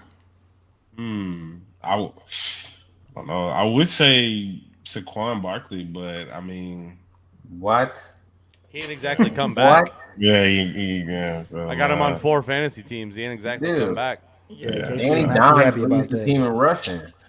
That's a problem. honestly, I got nothing on this one. Honestly, I would say Dak, but I mean, he's doing all right. He's doing all right. So yeah, he came back, bounced back from a horrific injury on live TV, and doing his thing. So yeah, he did lose to the Broncos. That was just a mid-season fluke, though. I mean, it was a lot of upsets this mid-season game last week. So We'll see what happens. Let's go ahead and toss it to KC. Who you got for me, boss? Guys, this is if you're in a state that will allow you to bet this. I'm not. We can't bet like awards that are voted on here in Iowa, but this is free money. Dak Prescott's plus 175 right now, and I just seen that. it's free money. Like bet Yeah. Dak Prescott. Like there are some worlds. I see Cody asked about Wentz. If they can put some wins together, get in the playoffs, and Dak misses a handful more games, maybe. But ultimately, I'm not betting on Dak missing more games and Wentz playing well for the rest of the season. I just can't buy into that. Other than that, you got guys that haven't actually they were out last year, but they've been out this year. Saquon's been out. Christian McCaffrey's been out. Nick Bosa's Niners look like garbage. The Derwin James, the Chargers aren't the Chargers that I thought they were going to be this season. Nope. Maybe Von Miller looks really good signing now that he's been traded, but you're getting far down the line here. It's Dak Prescott and it's not close. All right, Ish, what you got? I mean, unfortunately, it is Dak Prescott at this moment. But Casey, I'm disappointed, bro. You didn't even mention the main contender. His main contender right now, Who? Joe Burrow. Joe Burrow is. Yeah. I mean, Joe Burrow is playing well right now. His Joey team. B. Yep, yep. We were just talking about them being AFC North leaders until they lost this game this past week. They went from first to worst. They were they were number 1 seed. They are now last in the AFC North. That's problematic. All I'm saying is I'm not buying it. I think I'm all in on next year, but I ain't in on this year. The second half of the season, if they put some wins together, if they win the AFC North, like you said, bro, how are we gonna say Carson Wentz and we're not gonna say Joe Burrow? Joe Burrow before Carson Wentz. We're all saying You Dak only have Prescott. a Let's point calm because down Alex with that. Smith won. You only have a point because Alex Smith won and he didn't really win like games. He just came back. Yeah, but that was You got the point on different. Joe I think that was a little different because it was more of like a sentimental kind of thing. But I think Joe Burrow is his biggest contender. I think it's easily Dak Prescott. It's not close, like you said. But I think the number one contender. I won't behind disagree with the closest one is Saquon, not Saquon. Is Joe Burrow, but I don't know. Is he that close? No, he ain't that close. No, he's not that close. He's not that close. But still, he's the closest. Dak's one, gonna okay? have a division championship locked up by like the week after Thanksgiving, so it's done. Like the rest of that division's trash garbage. Yeah. Meanwhile, the Bengals are gonna have to actually like fight to week. Like that matchup week 16 with the Chiefs could be for a playoff spot. Hey, but if they are able to make the playoffs, and if they do, It's not how it works, man. That's not how it works. I mean, come on, bro. How can you not give it to Joe Burrow over Dak Prescott, who's playing in the NFC least, where he, Dak Prescott's going to have 11, 12 wins under his belt. That's how. When you play Pee Wee teams, what do we expect? They ain't looking at that, bro. Pee Wee results. I'll just say my 2 cents, and I'm going to surprise everybody. And I know y'all going to throw my pick away, and that's perfectly fine. At first, I was going to go with Joey Burrow, a.k.a. Joey Franchise. I really was going to pick covers. him. Yes, sir. But let's cover them spreads. This is crazy to me for actually even saying this, even though he had that pitiful performance against the Titans. Carson Wentz. I got to give a little love to Carson Wentz. I know Ish is going to make that face. I was waiting for you to make that ugly-ass face. I was waiting for you to make that face. But I'm serious. You got to give this guy a little bit of love. He's been able to play with 2 sprained ankles. He's got hurt in the offseason. Came back. You're right. It is his fault. You're right. But at the end of the day, he's been there every game for the Colts. He's had a decent season so far. And at the moment, I think he's there top 3 with Dak when it comes to comeback player of the season. But at the midseason, I want to give it to Wentz. It's easy to give it to Dak. I want to give it to Wentz. Bruh, that's got to be. Cody says top 10 quarterback this year. Yeah, that's got to be in Michael the top Pittman 10 afloat. dumbest things you said Michael on Pittman this is show definitely ever. Okay. I mean, Don't make me bring up some receipts on some of the dumb stuff you said. You picked I the know. Titans to win the Super Bowl, guys. I did. You damn right, and that's definitely still up there. All right, let's go ahead and finish off this midseason award with Coach of the Midseason. Let's go ahead and start off with Mo. Easy. Belichick, man. I said it earlier. I'm gonna go with Belichick. Put some respect on his name. Okay. 4-0 right now. Okay. Donavon, who you got? I'm gonna pick Belichick too. They got 5 wins, even though it's in that weak AFC division. I'm definitely not giving the Green Bay Packers coach no credit. I'm not giving my Cowboys coach no credit, and I ain't giving nobody who's coaching Mike Evans, Antonio Brown, and Tom. I'm not giving them no credit. So I'm gonna give Belichick some credit because he got a rookie quarterback and he don't have no fucking receivers. Nobody. They Nelson say Aguilar. Jacoby Myers is supposed to be whoever that is. Nelson Aguilar, the former Philadelphia guy who drops the ball every time you rely on him to catch it. He caught He's the a ball receiver. in Las Vegas. Yeah. So New England is probably going to be. I'm gonna say Belichick because I feel like he's doing what you would thought that he was supposed to do, which is carry a great defense. And I think he's carrying a great defense and a team that's not going to shoot themselves in the foot. And he's going to balance some teams that ain't going to win the Super Bowl, but they don't got no talent either. And they 5-4, so I'm gonna go with Belichick. All right, KC, what you got for us? This is tough, man. I can narrow it down to a few names for you. I mean, right now, if I'm not projecting, like if I'm just looking at it right now, I think it's got to be Cliff Kingsbury. Like, they just record wise, they're very, very well set. That Arizona Cardinals team that really no one, if you look at the Vegas odds preseason, they were projected to finish last in that division. They were the only team in that division that wasn't projected more than 10 wins or right around 10 wins. So for them to be where they're at now, which is basically a playoff spot locked, I mean, they'd have to mess it up real bad to not make the playoffs. Cliff Kingsbury's got to be right up there. But, I mean, right behind Mike Vrabel, your guy, he's got to be there. He's got to be there. This team's got no quit in him. They got no quit in them. I thought you were gonna say Urban Meyer. Anyways. No, sir. Anyways. I mean, Brandon Staley could be there too. Maybe we'll see what the Nah, Chargers some of do the over last losses half of the they've season. had. I agree with you. So I think it's Cliff Kingsbury is like the very clear top of it. But watch out for Mike Vrabel. If this team's the 1 seed, 17-1 odds in the preseason, I didn't bet it because I'm a bitch. Here we go. Like I toted it. I just never did it. Man, they got a cake schedule. This Titans team could be a 1 seed, and that's a clear shot to Coach of the Year right there. Ish, who you got? Right, it's none other than Cliff Kingsbury. Like Casey should have just stopped right there. Cliff Kingsbury. I mean, it's easy. So I'm you trying to make him feel good-ish. You Calm gonna down. stop right there then? Right there, Cliff Okay. Kingsbury. All right, we're gonna go ahead and move on from you because you're wrong and KC is wrong. Because how in the hell can a coach be coach of the year when you already missed the game and that team still won without your ass? So you already disqualified. The easiest answer, period, is Mike Vrabel. For some reason, you fools that watch football want to disrespect the Tennessee Titans. Schedule. I don't give a damn what they got. We still want. They're still 6-0 against playoff teams last season. And Mike Vrabel, like you said, KC. Only one of them playoff A lot teams of is people good. apparently do not respect the Tennessee Titans and what Nope. they're doing. Nope. But We Mike sure don't. Vrabel is building a very tough team. This Ishmael Sirianni, this gentleman Mike here, Vrabel, loves my talking boy. about how Cliff I Kingsbury. love how the Tennessee Titans are built. They are built for the postseason. They are built to do this. They are he's built not to do built that. to But do that. but anytime you get a Tennessee Titans any credit, it's not the Tennessee Titans. Oh Lord, not the Tennessee Titans.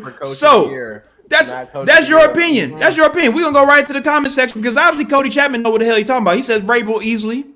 Because again, this guy's a very Obviously, smart y'all man. smoking on the same thing. Hey, it's perfectly fine. I hope he passed it over to me. Lee also says if Rodgers played that last game against the Chiefs and they win, I would have said Matt LaFleur.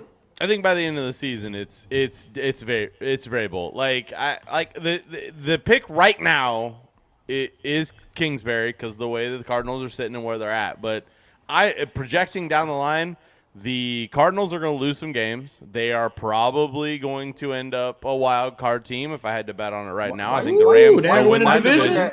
Why you putting And- it on my boy Cliff? Why you And putting it on then, my boy Cliff? I don't and like then look at the Titans' schedule, guys. It's cake. Like they're gonna be the 1 seed. that. They're gonna It's- lose to the Texans. if they Okay. don't. Okay, that's if fine. They We're don't still gonna mess be it the 1 up, seed. They're gonna be the 1 seed, and that's where the voting's supposed to cut off. So Yes, sir. that's- Everything runs through that's- Nashville after that. There you go. That's where it's at. All right, let's go ahead and move on with the last topic of the night. We appreciate everybody for tuning in. We want to just end on this topic because, of course, Mr. OBJ made news waves all across the social media and, of course, TV waves when it comes to being released from the Cleveland Browns. He went through the waiver wire. Nobody picked him up. So at the moment, he is a free agent. I want to ask you, of course, everybody that's on this panel, and I want to ask everybody that's tuning in, where will OBJ land now that he is a free agent? Mo, looks like you got some on your mind. I hope he land here, man. We want it. Here what? Come Here where? on. What are you In your house? In your house? Are you talking about in your house? No. Sir, we're gonna have to remove you from this broadcast. Remove him from the broadcast. Because I think OBJ actually wants to be on a team that actually wants to win, not just out here willy nilly. Just doing I'm telling whatever. you, look up the top 3 teams that were interested or he was interested in. It was The Texans ain't one the of them. Lions and the Dolphins. Yeah, it was. Let me just say this, bro. Okay. What? Hey, y'all say this like we don't need him. Hold on. Why do y'all say this like we don't need him? Y'all need more than just OBJ. You need a whole new team. But we need him. Like, nonetheless, we need him. Bruh, you took X's ridiculous answer from the last question. Oh, here we and you go. decided I'm gonna escalate that times 1,000 because what You think he's crazy? Let's see my answer. Yeah. Uh-oh. Woof. No, that's not I'm happening. just saying, bro. Like, honestly, would y'all say need him, but OBJ doesn't. are we need stacked y'all. in receivers where we could just turn them down? Who's throwing him the ball? OBJ? I mean, Who's throwing him the ball? I'll say next year if they can pay him a lot of money, he'd probably come hang out. But this They year, can't no. pay him a lot of money. No, They I don't understand. have I the understand they money. can't, but next, he wants to get his in this year so he can make some money next year. True. I had to go with me. I'm just saying, with 1 and 8, we obviously need receivers. If we have the opportunity to maybe get the money from somewhere, You don't have the opportunity because We're gonna lose Deshaun at the end of the year He's anyway. blocking the All right, number. let's go ahead and move on from fantasy All the more football. reason he's not Let's go ahead and move on from blocked. fantasy football and get back to real football. Donovan, please don't say nothing wild. I'm gonna have to move on from you too. Please do not say the Cowboys, please. Oh no, wait, Bo gone. He tripping over there. But I ain't about to go with the Cowboys because we don't need them. Okay. I'm gonna say he ends up with the Packers. Why? Because that just seems like the best fit. When it comes to if I'm looking for a person to throw me the ball, and I feel like I was at a place where the person could not throw me the ball, the quarterback cannot throw me the ball. I'm gonna go with the best quarterback, and we not gonna talk about Aaron Rodgers as far as off the field, but on the field, he's still top 2-3 quarterback in the league. And they only got one other receiver. I'm gonna go there because I'm gonna be the number 2. I'm gonna get me 6-7 passes thrown to me, and I'm gonna be happy because I know the ball's gonna be accurate. It's gonna be catchable, and I'm not gonna have to worry about is this quarterback good enough. I think anybody who says that Baker Mayfield is guaranteed is like a consistent quarterback where week in and week out you're getting good quarterback play, you're lying.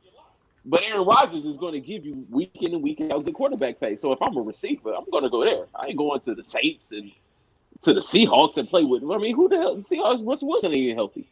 First of all, Russell Wilson will be back this week. Don't disrespect Dangerous. Does not disrespect him. Yeah, he's still Dangerous. That's a bad little boy right there.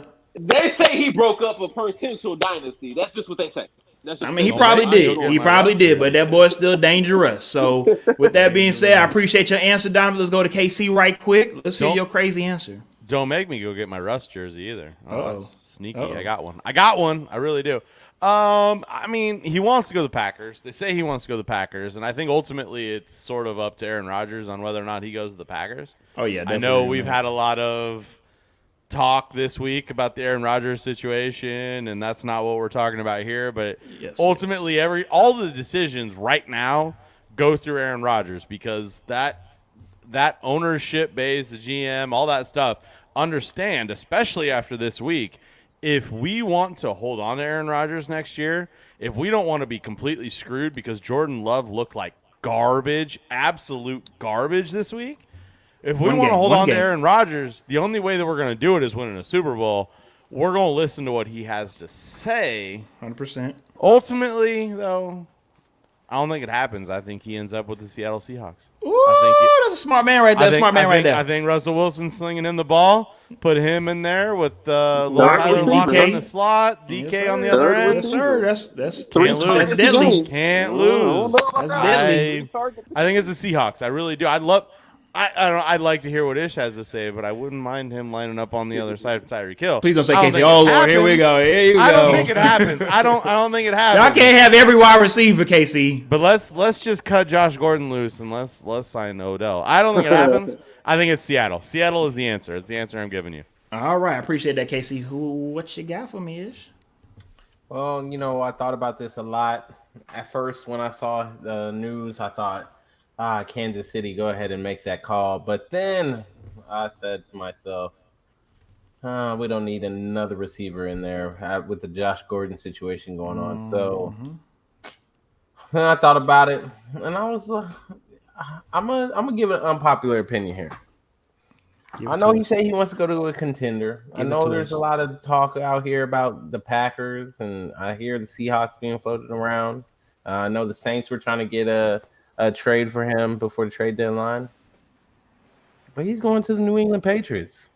Oh, Bill Belichick, those guys, they're going to brainwash him somehow, like they brainwash all these other people. they've been in contact. Ish. They've been in contact. The sources are saying they are trying hard. They are trying really hard. They're going to brainwash him. Yes, he's playing with Mac Jones. Yeah, I mean, again, if he goes there, that's something that the offense definitely can benefit from. And OBJ, let's be real, he's gonna be on his best behavior. If he was able to be on his best behavior in Cleveland, I think he would be fine in New England. I think that's the argument they're gonna make. That's the pitch that they're gonna make to him. Like they're gonna say, hey, look at what we've been able to accomplish without any weapons. A very pedestrian wide receiver core.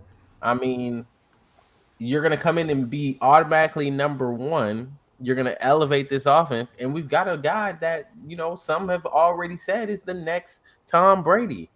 Why not go to New England?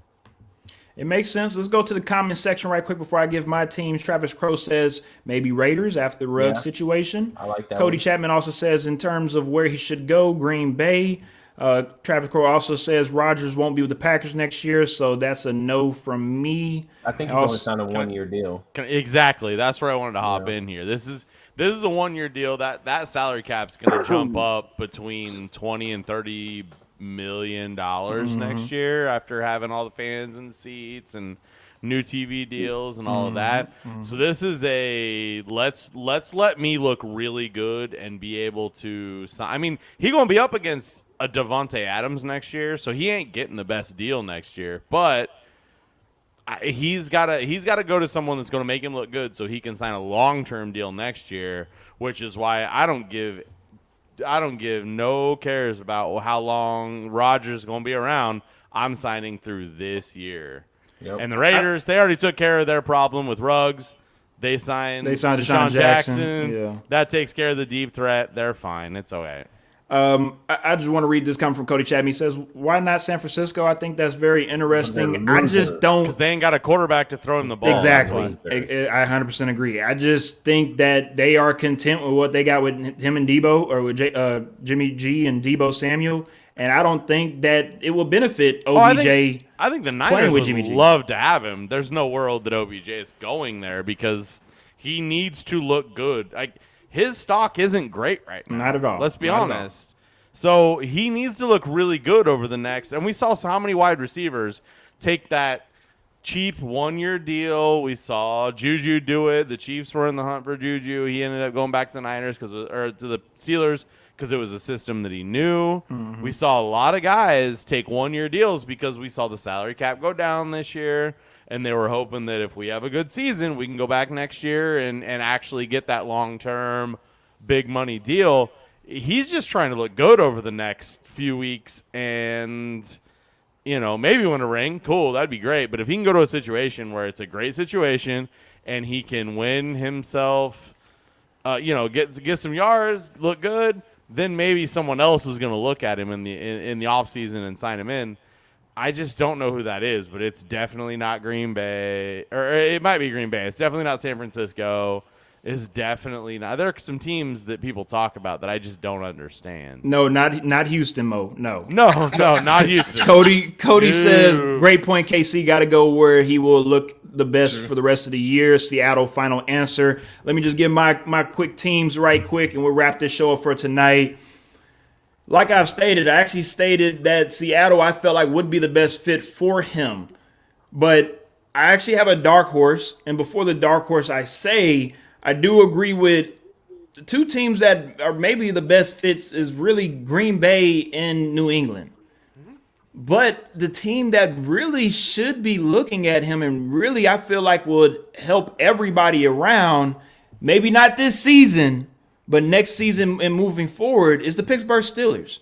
You have a culture that is set in place. They know what they do. They're not going to let him come in and just mess up the wide receiver room. And this could be something great for OBJ to be able to still stay in the division, to, do what you do against the Browns twice a season, and also be able to be under that Steelers family. And I think he might need that right now as a football player, being able to, let's be real, move on from not just Cleveland, but he's still kind of moving on from the New York Giants still. Depends on the quarterback situation. Of course. They're not going to spend a lot of money on a quarterback. Yeah, Cody. I agree, Cody. I mean, right now the backup is, of course, Dwayne Haskins. I think that they feel like Dwayne Haskins is their guy moving forward. A lot of people don't like that, but the Steelers offer him a lot of money, he'll go. But yeah, I don't know about all that. All right. About all that. No, I definitely understand. I like it, but I don't. Sounds good. I definitely understand your point. I appreciate everybody for being on the show tonight. Before we do get up out of here, I just want to let everyone know about, of course, X and Ish's pick'ems. We want to, of course, display the records at the moment. I am 89-47. Ish is 84-52. Also, we want to, of course, let everybody know about the XtalknIsh fantasy football standings. On the NFC side, number 1, Smokey Joe. Number 2, Club Shay Shay. Number 3, Kiss the Baby. Number 4, Brady's Mavericks. Number 5, Bishop Sycamore. Number 6, Bay Area Bully. Hopefully that Lions team can hopefully get them a win before the season's over with. And on the AFC side, number 1, Colonel Flanders Chicken. Number 2, just another title run. I wonder who that is. Number 3, Thanos is right. Number 4, CD's Nuts. Number 5, That Man Dooley. And number 6, B Rocka. Alrighty then, this was a hell of an episode. I appreciate all of y'all for being on this mid-season review.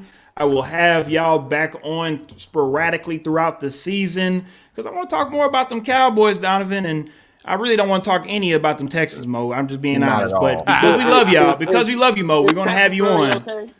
Is February okay with y'all for the next show?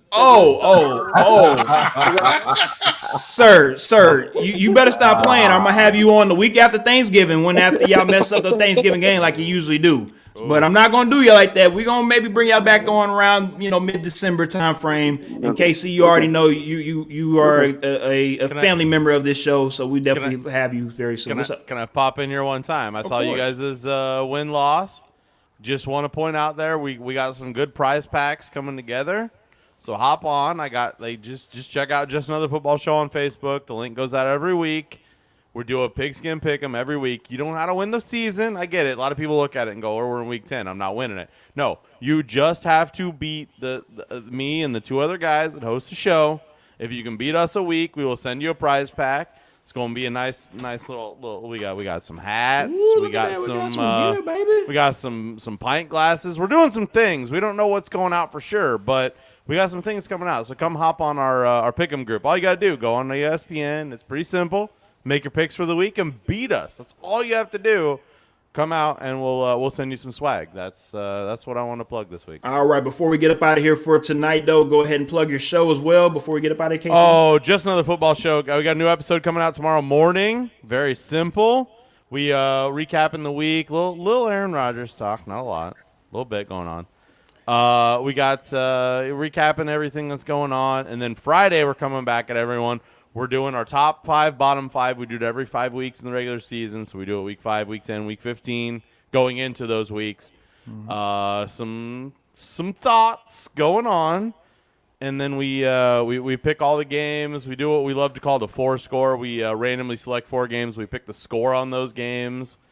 It's just a fun time. It's fun. Coach said, make sure you also send your beer as well. Oh, hey man, we know it's delicious. We're also. I mean, that's a different situation completely. X, you know what's going on, but we got Oh, yes, 15. sir, I do. We got 1587 Brewing team coming up this year. I know y'all know what that means. That man does not play when it comes to his beer. It is delicious. We're teaming up this year, doing all the competitions. It's gonna be some fun. So we'll have a Facebook group. People can join that too to check out the brewing that's going on. It's gonna be a fun time. But we're going 1587 Brewing team this year. That's for those of you that aren't following along. That's the old Patrick Mahomes and Travis Kelce numbers, side to side. Let's go. I'm picking up It's what's gonna be putting fun. down. Picking up It's what's gonna be putting fun. down. We're having fun. All right, Donovan, plug your show in right quick, and I'm gonna go, of course, next yeah. after to Mo. Oh yeah, Donovan at Men Are Men Podcast. First thing you need to do is go follow us at Men Are Men Podcast. We got a lot of episodes on, and we do some sports, but we do a little relationship as well. Definitely got a lot of tips for the men out there. So definitely follow us at Men Are Men Podcast. This is Donovan, of course. We got Morrice. Mo. Just continuing on what Donovan said, follow us, Men Are Men Podcast. Not so much sports, but we're looking to get more into the sports world, and maybe we should get y'all fellas on and talk some, Of course, not relationship, of but course. just talk some yeah. other, men's stuff. Networking. Just as long as it's not about the Texans. As long as it's not about the Texans, I'm there for you. I'll save y'all. I'll save y'all the time, Y'all and know, we can beat y'all down on our show as well. That's perfectly fine. That's perfectly Yeah, fine. that's fine. We always run. All right. I appreciate everybody for being on tonight. I appreciate everybody for tuning in. This was a very long episode, but I appreciate y'all for staying with us. We'll be back, of course, next Sunday for our pregame show so we can talk about Week 10. I'm sorry. Yeah. Wait. Yes, I'm sorry. I almost confused myself. Yeah. Week 10 Week of the 10. NFL I'll be season. in Vegas. Yeah, Cowboys. We're going to Vegas? I'm be in Vegas. Let's go, Chiefs Raiders Sunday night. I'm Send gonna us a be couple there. pictures. Make sure you send us a couple pictures. Yeah. I'll have them and out there. don't be on that strip They too got long. they got a nice place. Oh, in I'm Vegas, there. though, where you I'm can there yeah, they do. Thursday. I'm there Friday Oh, yeah. to Tuesday. So Ooh. let's go. Yeah, you get to watch the Cowboys live, big screen. Do that. Yeah. Anyways, here we go. All right, guys. Y'all have a good rest of the night.